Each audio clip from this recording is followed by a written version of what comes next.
Galafa. Y'all. I get stuff daily. I get stupid stuff daily. This hateful stuff daily. You know, it's normal. But I don't understand. I really don't. I'm confused on this comment right here. Y'all want to help me out? The South drives me crazy. When you hit 18, stop calling him daddy. Be a grown up. What else am I supposed to call my daddy? Father? Because, you know, I mean, that's two words that you can use. I didn't know that there was certain words that had to be said when it comes to that. But I see you got some hate in your heart for the South. And I'm okay with that. I'm okay with that. Because not everybody has to like it down here. So apparently you from up there somewhere.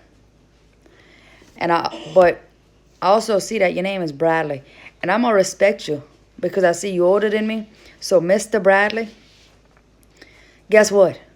You got something in common with my daddy. His name is Bradley too. His name is Bradley Richard. So you got something in common with him. So again, anybody want to help me out on what I'm supposed to call my daddy? Besides, daddy, daddy, daddy, daddy, daddy. And guess what? I'm 37 still calling him daddy. Anybody want to help me?